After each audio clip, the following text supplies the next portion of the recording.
Hey, this is Nicholas with the Backyard TARDIS with more adventures in locksmithing. This time, I'll tell a story of when I first started doing after-hour calls. My very first after-hour call was on a New Year's. A lady called up, and I said, well, I can be there in the morning. I'll come on the holiday. They go, no, you got to come out now. And it's like 3 in the morning. And I'm like, I got family here. I can come in the morning. I'm like, no, I need you now. I went out clubbing, and I've woken up in some other guy's bed. My car is out front, but I don't know where my keys are, and I gotta get out of here. So I go down, and it's an old GM Vats. And so I pull the steering wheel, do all that, make her the key, and it had an airbag. So I had to pull the hood up, disconnect the battery for 10 minutes to make so that the airbag wouldn't go off when I removed it.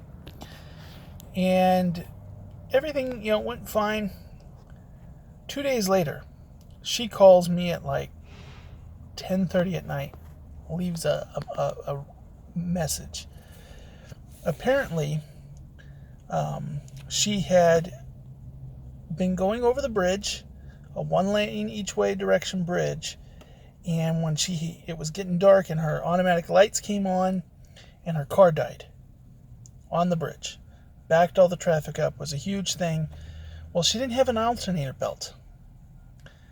And she accused me of removing the alternator bolt because I had lifted up the hood, and she thought I had stolen it.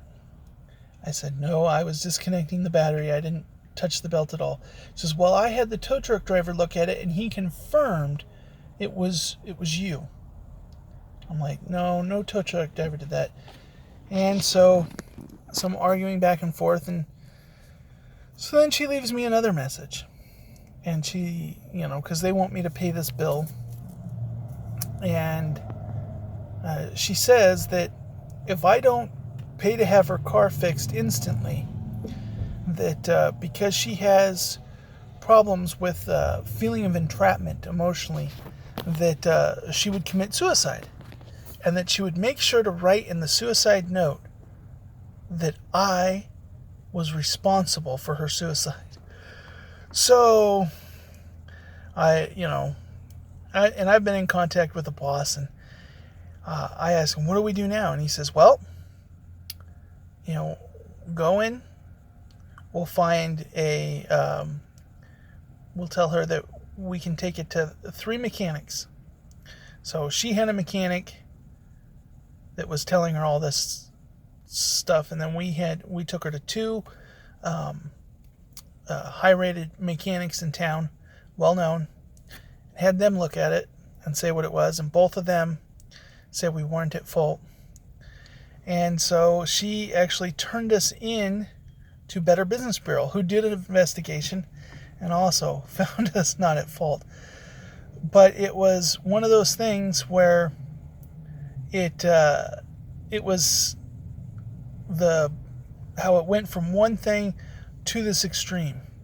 And that was my introduction to after-hour calls. It's always interesting when you're a locksmith. Hope everyone is having a good day.